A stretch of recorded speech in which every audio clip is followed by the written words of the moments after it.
There you go. All right. Well, I think let's go ahead and get started here. Welcome everyone again to Groupport's group chat on improving mental health with social media.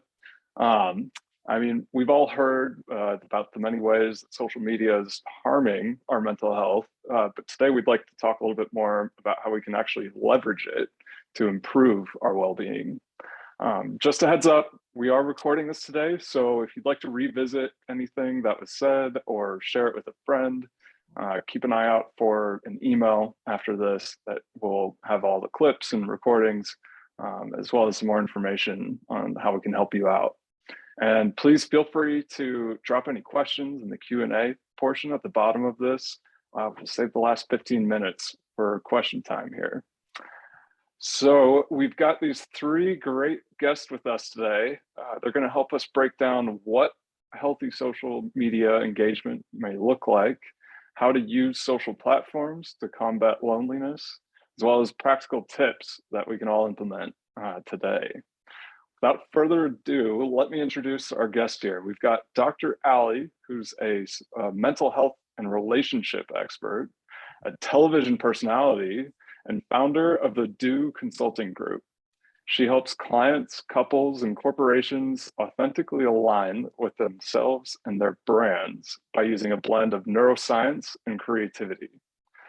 By using a balance of behavioral science and common sense humanity, Dr. Ali transforms the minds of viewers and individual clients. In her eyes, mental health is much more than therapist couch. It weaves itself throughout every moment of everyday life, even the creative ones. I love that. Next up, we've got, Mers Allison. He is a social media influencer and a content creator posting about lifestyle and skincare. He's active on Instagram, YouTube, and TikTok. And in every video or post, he aims to either entertain his audience or show them how they can truly be themselves on social media. I love that mission that you've got there. We need more of that in this world for sure. And then last but not least, we've got Brittany Bergender. She is a certified professional coach specializing in eating disorders. After overcoming her own personal struggles, she found her purpose in helping others find their paths towards recovery. Brittany is the author of the memoir, Safety in Numbers, From 56 to 221 Pounds, My Battle with Eating Disorders, and is currently completing the sequels. She's a passionate mental health advocate who looks to raise awareness, support those struggling, and provide hope. Awesome. I am really excited to hear each one of your thoughts, but I think we want to open this up very broadly speaking. What does healthy social media engagement look like for you guys? Dr. Ali, do you want to take it away? Oh gosh, what does healthy social media engagement look like for me personally, or like in the world, like for others? Those are different answers. I'm kind of interested in both, but definitely like for you in particular, because we hear so much about like why it's so destructive and like how social media can be this really harmful thing. But I mean, based off of kind of what you specialize in, what you're an expert at, I think you probably come up with many ways that how you leverage it in your life, but also the people that you help. Exactly. So for me personally, I have to use social media in certain circumstances, right? Because it's a part of marketing. It's a part of, having a show and doing all these types of things. You have to like engage with people and interact. And so it's so important to find that sweet spot and that balance for you, because you can read all the studies, you can read and internalize all the data and information, but like you are unique and you are different. And so if they say like, oh, the average person, like for happiness, for example, should use around 30 minutes of social media a day. Who does that? Interesting. Like 30 minutes. Wow. So I do more than 30 minutes. But for me, I really focus on my feed. So I'm all about curation and about filling my feed with things that really empower me and enliven me and embolden me and make me feel strong and smart and all of those spectacular things. So I tend to follow mostly my friends. So like people that I know, so I can keep up to date with their lives, people that I want to know more about. And I follow inspiring women a lot. So I have like all the Oprahs, all the, all the people like that. I love quotes and inspirational things that, like regarding philosophy. And so I curate my feed very strongly. So when I am on social media, the things that I stumble upon are those types of things. And then I really monitor myself very closely to figure out like when I'm feeling a little burnt out. I've recently ventured into TikTok, and I don't know if I doom scroll, but I will find myself just like there all day, all day, all day. And so I kind of will take a breath and realize like, oh wait, the sun's gone down. I've been on this way too long. Let me go on a walk. Let me create some balance. Let me do some of the things that I've discovered on social media, like because I like to find new spots and like new locations. And so I'll actually go to some of those places so I can actually experience some of the things that I've seen on my phone. Oh, I love that. And I love the concept of kind of like that self-monitoring. I think that is probably like a huge key to your success of like, how do you catch yourself when you fall into that scrolling pit or anything like that? I mean, Brittany, do you have anything that you would want to add to that? Well, I was sort of going to just add to what Dr. Ali said, as far as just wanting to really find the right balance for yourself. And I like to remind myself that what we feed our minds matters as much as our bodies. And we want to be really mindful about the type of mental content that we're allowing into our personal space. I know for me personally, I used to have a very unhealthy relationship with social media, and I was constantly glued to my phone, refreshing my feed, looking for new notifications. I was constantly stressed and anxious about feeling like I had this pressure to always need to post perfect. I really got caught up in the whole numbers game and comparison trap, and just following accounts that actually made me feel very insecure and inferior. And it all had, this all had such a negative effect actually on my mental health. However, for me now, social media, it's a huge positive.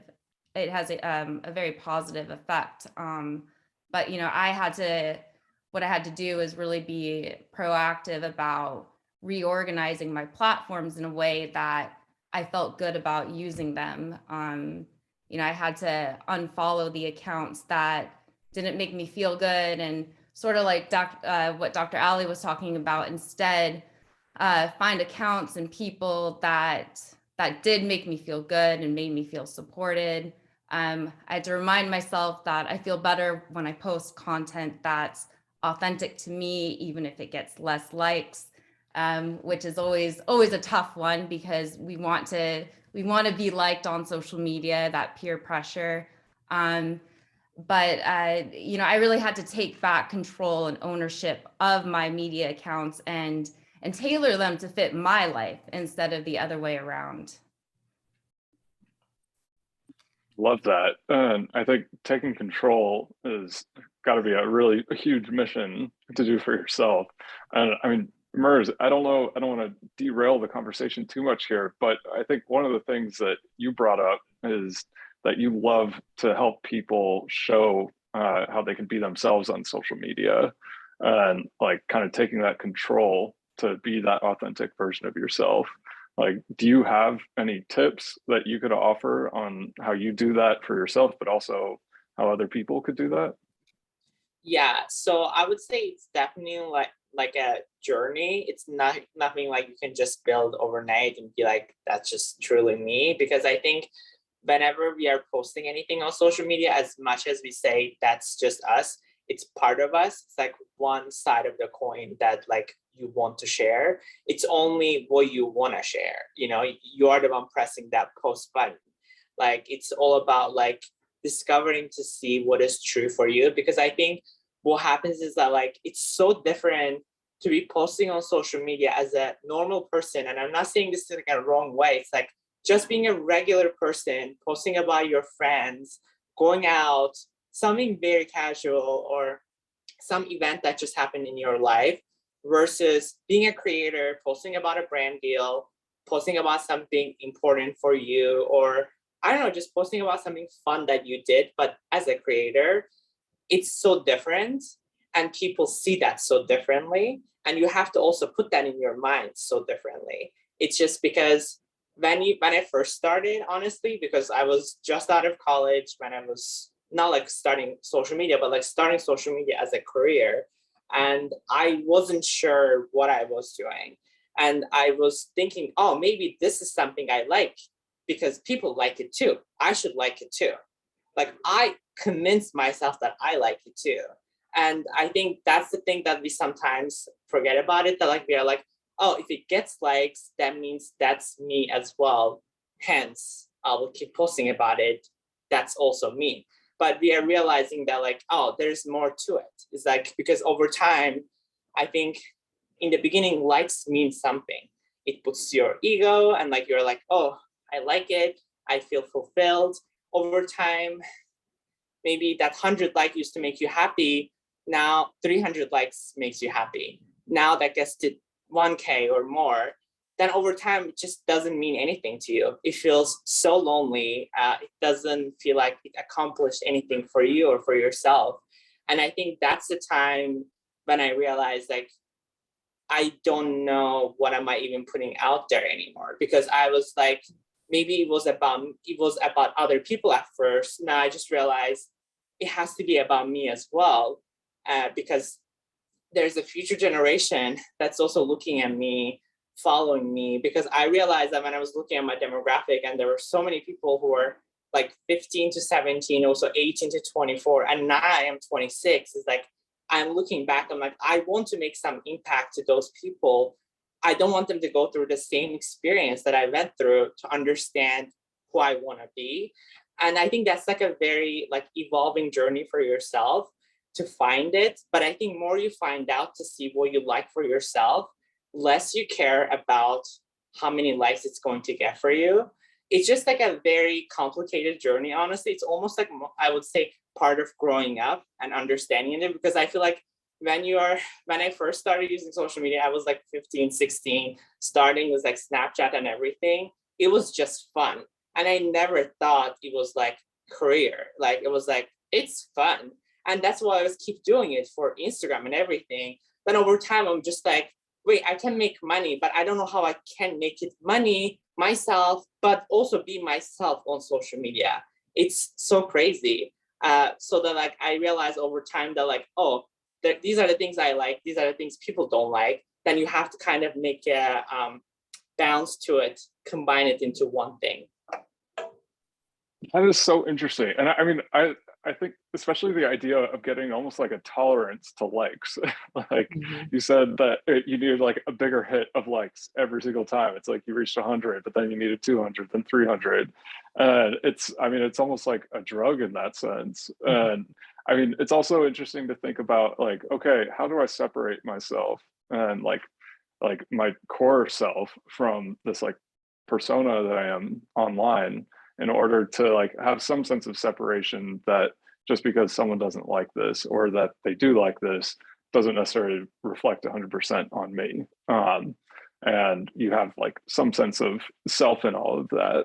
I mean, Dr. Ali, being a part neuroscience, a scientist, like, do you have a little bit that you could add to this? I mean, all it got me, like, there's a few things. So that last part that you just mentioned got me thinking about how being on social media does cause a release of dopamine, and our dopaminergic system is part of our reward system in our brain. So when you eat chocolate, when you hear that ding on your phone, that means, oh my God, someone loves me. They commented, they posted, or they liked it. You release the same type of hormone, dopamine, which you would if you eat chocolate, did drugs, had sex, or did anything that was otherwise rewarding for us. So it has replaced and taken that space for us. So there is absolutely a potential for an actual addiction. And a part of the, when we talk about the more deleterious negative impact of social media, also comes in because it is replacing oxytocin for us. So oxytocin is a hormone that we release when we are like loving someone, we're seeing someone, we're making eye contact, we're hugging, we're kissing, we're doing all of that. It's called the cuddle hormone.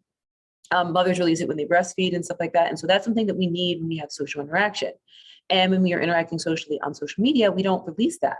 So instead, we kind of get this like hit of dopamine. But what was really interesting to me was when Mers was talking is this idea that I've been kind of like playing with. And so y'all are like the first to hear me talk about it. So you're welcome. But it's called the social self. And there's many different parts to who we are. And so, for example, the theorist Carl Jung talked about different components to the self, the I and the me being separate. And he talked about the spiritual self, the material self, and the social self, and the actual authentic self. And I'm adding another one, which is the social self. So there's all of these selves are us, but they're us in different contexts. And so when we are on social media, we are ourselves in a particular type of way, but it might be a little different than the version of ourselves when we are at a baby shower or at a brunch or at a family event, right? Like my mom used to always tell me, you wear bathing suits to the beach, not to church, right? Because we're different authentic representations of ourselves in different places. And I love what Mers was saying about trying to figure out what is your authentic social media self, right? So like moving away from just like the dopamine hit of ding, ding, ding, oh my God, someone likes this, to how do I actually express myself in social media? How do I create boundaries around social media that are healthy and make sense for me? And then how do I utilize it in a way that like actually grows me and edifies me? Because like one of the things social media really allows us to do is to flatten the world. We are communicating with people in places that we never would have been able to communicate with, 100 years ago. We are watching things that are happening real time in other countries. We would have had to wait weeks for a letter, maybe months. People didn't find out about their families dying for years sometimes, hundreds of years ago. And so the way that it is flattening our experience and allowing us to connect is amazing. But the human brain hasn't quite evolved to be able to internalize what this information means about self. And like Brittany had mentioned too, this comparison factor. Humans naturally compare ourselves to one another, right? It's kind of how we utilize our frontal lobe. We have mirror neurons that tell us to interact with one another and to care about one another and to empathize. And it also helps us to kind of like compare. So it's like, how well am I doing as compared to this person? How should I be socially functioning given that everyone else in the room is kind of quiet? Should I be more quiet? And so on social media, we do the same thing, but we're comparing, instead of with 8 people in a room, we're comparing ourselves with millions of people. And we're not quite neurologically built to do that. And so there's a few things I do to deal with this. One, I treat social media as social media. If a friend doesn't like a picture, I do not bring that into the real world. It doesn't mean anything for our actual interaction. That stays in social media. If a friend commented something that I don't really like, it stays in social media. If I'm going to approach them about it, I approach them on the app, not in real life. I never bring it into my real life. And that's one of the boundaries that I have created to maintain my real, kind of my authentic, not social media self, and my social media self. Ooh, I love that. I mean, creating healthy boundaries just in general is a good idea, but around social media, I think that's probably something that no one has ever thought about, how important that could be. And I mean, you brought up a lot of really good points, but I think one that stuck out to me, and Brittany, I would love to kind of hear a little bit more about your thoughts, is this, we hear about like the compare and despair issue with social media, where you're seeing that highlight reel of someone's life and you're like, man, I don't have any of that, or I feel so behind like the rest of my friends, or whatever that, like, I mean, I think we can often portray like really great lives and not portray any of the hard stuff going on. I mean, Brittany, with the work that you've done, have you come up with any kind of safeguards or something to kind of help you navigate social media against a lot of those kind of pitfalls and everything? Yeah, definitely. Again, we have to be, and I in particular have learned how quickly social media can harm my mental health if I'm not proactive with it. So, a couple things I like to do, I will regularly go through my feeds and audit them. And I'll go through, okay, who am I following? And how does this content make me feel? And, sometimes you're following accounts and you don't even really know, you haven't really asked yourself, how do they make me feel? Do they make me feel better? Does it add benefit to my life? Or, is this not adding value to my life? Do I feel worse whenever this individual posts, or this account, I see things from this account? And one little thing I like to use that's helpful is what I call my 3 strikes you're out rule. And what this is if the next 3 consecutive posts don't add benefit to my life or improve my life in some way, they're out. And that's just a quick, it's just a quick way to, kind of stay on top of my social feeds and just make sure that it's always a good experience for me when I open my apps. So that's something that's really helpful with that. And then also just taking advantage of the tools available within each platform. For example, on Instagram, you have options such as mute, you can hide your like account, you can set time limits. My account is not private, but you have the option to make your account private. You can restrict comments. So, depending on the platform, there's a lot of helpful tools available to sort of curate a feed for yourself that's healthy and leaves you feeling empowered. I love that. Yeah. I mean, those are some really good practical tips there to just like really kind of put some strict boundaries there. But I also love the idea of being mindful about the social media consumption and like really giving the thought behind like, okay, what are these posts making me feel? I mean, as therapists, that's something that we try to help all of our clients with, is like really getting to the bottom of like, okay, what's going on here? Like, what are these feelings coming up and what's really going on inside of me? And I think thinking of social media through that lens could be a really cool mindfulness exercise. I mean, Murs, do you have something that you'd want to add to that? I just wanted to add on top of that, like also now the iPhone has the new feature, the screen time, and you can see like how many hours you have spent on an app. I think it's like so cool because like sometimes we say to ourselves how many hours we have spent, but when we actually see it on the screen, that's like kind of like a reality check. You're like, oh wow, like that's how much I have spent. That's why like I have like a limit that I have put on my phone for certain apps, because I feel like sometimes we tell ourselves, especially as a creator, you're like, no, I have to do research, but I feel like you have to put yourself a limit still, because you can only do research for so long, like after a certain point, you're just scrolling, like it's not just research anymore. So I try to put myself a limit.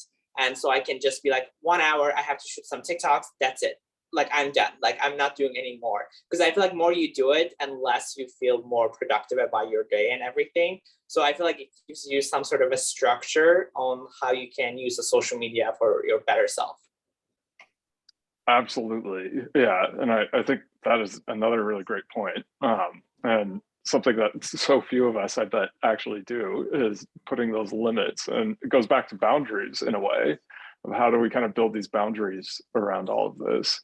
I would also kind of add on to what you were saying about one of the huge benefits, and Dr. Ali kind of mentioned this, was our ability to communicate with one another, even if we're across the world from each other.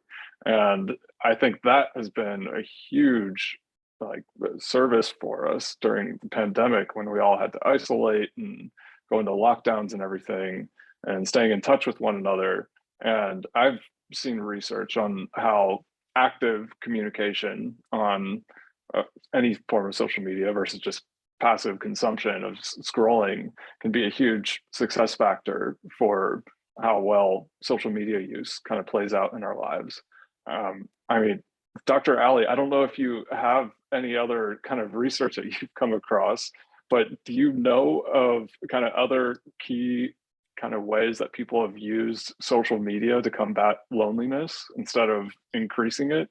Because I think a lot of times we see those articles on how it can increase the loneliness because we compare ourselves or whatever causes us to get to that point. But what about like, how do we stay in touch and set those limits that we've talked about to make sure we're using social media to actively use it? Yeah. And what we're finding is when we look at just pure raw numbers, it does talk about, how it increases depression, increases isolation. But when we start to look at how people are utilizing it, So not just like pure like time, like correlational studies, right? When we're just looking at correlations of like time on social media and depression, it's looking at the negative. But when we look more intricately at like relationships, more like Manova and Nova studies, we are seeing that it's about how you're interacting. It's about how you're, all the things that we've been discussing, right? So there are ways that it increases your access to other people. It increases your intelligence. Let me tell you, this generation right now is the smartest generation I've ever seen in my life. They know everything about everything ever. When he said he was 26, I was like, yep, he's the one. They're smart. They're smart. They know the things. I had to read it in an encyclopedia, Encyclopedia Britannica. All I knew about Ecuador was this little paragraph about Ecuador. That's all they told you, right? Population, Not to mention you had export. to go through 26 books. Yeah. Right, that's all you knew. But now you can actually communicate live with people living in Ecuador in any city, any space, in any religion, any cultural group. You've learned so much more in the way that humans actually enjoy learning, which is through story, right? Humans learn best through stories, through narrative. We don't necessarily, some of us are good at it, but we don't necessarily learn just by like kind of like reading something. We have to experience it in multiple different ways. There's numbers of different types of learners. And so it's showing us that there are ways to gain benefit from it. And like what Mers was saying, create some deadlines for yourself. Create some like, okay, I'm gonna do an hour on TikTok. I'm gonna create my video. I'm gonna edit it, and then I'm out. And that is what we are seeing is that can actually be effective and helpful. And so I don't know. I just have like a lot of faith that we can use social media in a way that will actually be beneficial in the long term because it's still so new, right? Even Socrates, for example, I teach at Cal State LA, and I always see in my media site class, I taught them that Socrates refused to learn to use letters and the alphabet because he felt like it made people in our language basic, right? He felt like it kept people from being interesting and they would lose their memories and they wouldn't be able to retain as much information because they would rely on the written word. And so any new technology comes with its own like dangers, right? Even the alphabet, which we have become very comfortable with utilizing, doesn't seem new to us. And so I say, I always have like a level of trepidation when I'm too negative about something. And I'm always just about like, wait and see, feel it out and see how it works for you. Because like in a lot of these AI studies, there are psychologists and researchers who are actually using like, for example, Twitter posts to assess depression in populations.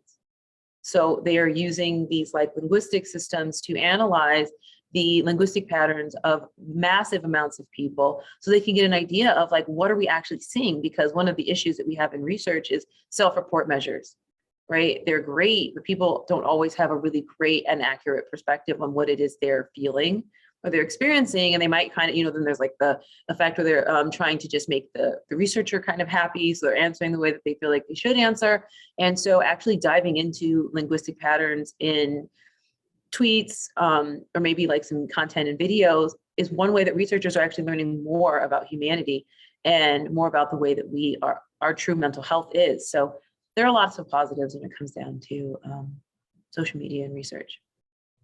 I mean, that's fascinating stuff to think about, kind of the direction that we can be headed with figuring all this out. I mean, Brittany, as a pretty prolific writer yourself, would you say that, like, I feel like one of the key things for each one of you is you have a very strong mission, not just in terms of what you do in career, but I think each one of you kind of mentioned you almost have this like core mission when it comes to how you approach your social media use.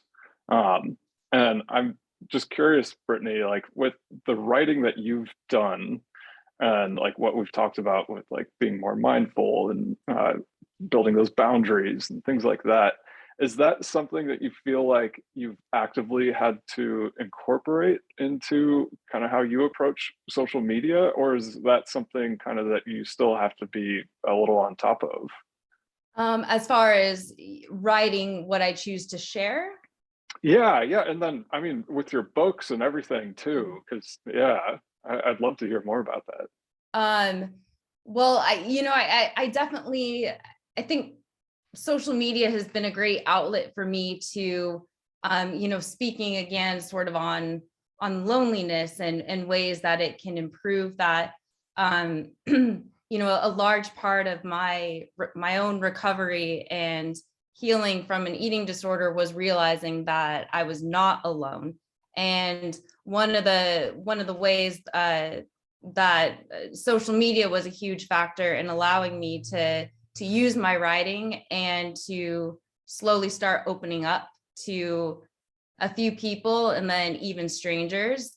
And I realized that I wasn't alone, and that people were actually grateful for the things that I wrote and the things that I shared, because they were things that they too maybe were struggling with, but they were too afraid to bring up or talk about. And so, yeah, I definitely have to be very mindful about the type of content I share. You know, I always write from my heart, and I write what I feel I would need to hear, or what my younger self, you know, might have needed to hear at that time when maybe I was struggling.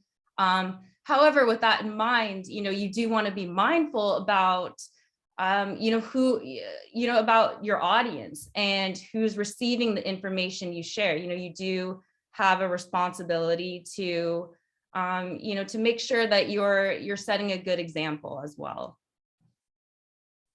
Absolutely. And actually, so by the way, please feel free to drop any questions you've got in the Q&A or even the chat box here. I'm keeping an eye on it. We had a really good one come in regarding, like, how do you protect yourself from people that do kind of come for you when you do share something that's vulnerable or something that may be a little kind of outside of the box? Or I mean, Mirrors, I'd love to kind of hear your perspective on this, because this is something that you really hone in on, is like being your true authentic self online. What do you do when someone like attacks you or says something mean? I would say it takes a lot. Like, you learn, because I think Instagram, TikTok, YouTube, they're also different in so many ways. When I started with Instagram first, I think Instagram was the very first platform that like I built it on, but like the hate comments that I would get there wasn't as crazy to me, because when I started it was fashion and skincare. People would comment on my fashion sense. Like, there are times that I wore socks with sandals, and people like they hated me for it. Like, they thought like I committed a crime or something. But you know, it was something not super personal, so I never cared. Like, I was like, oh well, tastes are personal, so like if you don't like it, it's cool. But then I got into YouTube and TikTok, then people get really personal. They ask so many questions, or they try to go into your following list, see what you are following, who you are dating, what is happening. Let me go onto your sister's profile to comment on that. Like, it's so crazy. It can be so crazy. And I think you always have to think about, like, this is up to you what you want to share. No one is forcing you what you want to share. So definitely pick and choose to see what you feel comfortable putting it out there. And at the end of the day, I feel like also you have to think about is like, don't take anything personal, because they don't know you in person. Like, they don't know who you are. There are times that so many, like when I first started in the beginning, they were like, what do you really do? Like, what is your job? Is this a real job? Like, and I still get that to this day. It used to bother me so much, but like now I just don't care. Like, because I feel comfortable of what I'm doing. I know myself what I'm doing. I don't need to explain myself to someone else if they don't know it. Because I feel like in today's world, if you don't know what the creator is, content creator is, or what influencer is, that's on you. It's not on me, because like that's your job to find out yourself or see what's up there. But I'm just saying, like, I think it's more about like the people on the other side, because I think when they put that hate comment, they never think about like that on the other side of the screen, it's a person. It's not just the character. Like, I am not just the character from some TV show. Like, it's actually a person that you are sending a message to. There are times that when people like posted about or commented about like how I looked, or like if I did some surgery or something, and like, or like my hair looked bad, or like I looked like I just woke up or something. But I just realized like, oh, this is what I wanted to share. And like, if people didn't like it, they unfollowed it. That's cool. Like, it's normal, because I know that I'm evolving, I'm growing up. the things that I used to like, maybe I don't like it anymore. And that's okay that if people don't like it anymore. And that's why I just tell sometimes, most of the time, like, if you don't like something, you don't have to send a hate comment. You don't have to go so extreme. There's literally a button there that says unfollow and go on your day. Because I always tell myself that, like, if someone is leaving us such a like really, really deep, hateful comment, they're clearly having a really bad day, and it's never about me, because it can never be about me because they don't know me. That's the only way I can tell myself. Yeah. Amen to that. That is so true. I mean, if only it was as easy as like just telling people like, hey, you don't have to post that. I mean, but to keep in mind that, hey, it's probably something going on in their world that they need to work on, and it's nothing to do with you, is huge. We're running down to the last few minutes here, and one other question that we just got is, I would love to hear from each one of you if you had any special accounts that you'd recommend for like inspiring, healthy content on like what you get like inspired by for using social media in a good way. I know, Dr. Ali, you kind of brought up that you definitely follow some kind of empowering women for you. Do you have anything that you'd want to recommend to everyone joining us here today? I have the memory of a goldfish, so let me look. But like, I will say I love Deepak Chopra. I love everything that he has to say. He's not an inspiring woman, but he is an inspiring human. I still do. I love Oprah. There's one, millennial therapist. She has some spectacular things to say. And then sometimes I just go on Pinterest and look up the word pink and just look at pretty pink things. Okay. I love that. I'm really into aesthetics, so I just sometimes want to look at pretty houses and nice things, and that's like my palette cleanse. I'm trying to think. There's a bunch of people I follow on TikTok, and I can't remember any of their names right now.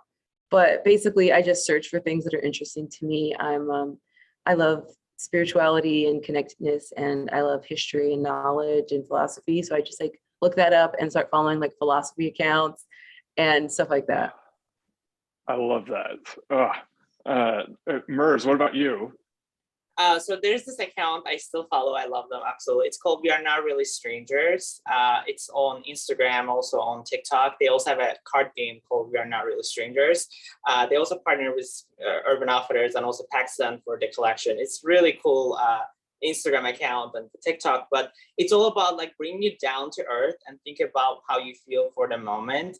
It really makes you feel vulnerable certain times. Like, it's so deep, certain questions that I ask you with the captions. I think it's such a good awakening when you go onto social media and it immediately hits you, oh, this, maybe I should get back on my life and think deeply of what I'm doing. It's really, really cool account. I would recommend for anyone to follow it. That sounds so cool. I've never heard of that one. Brittany?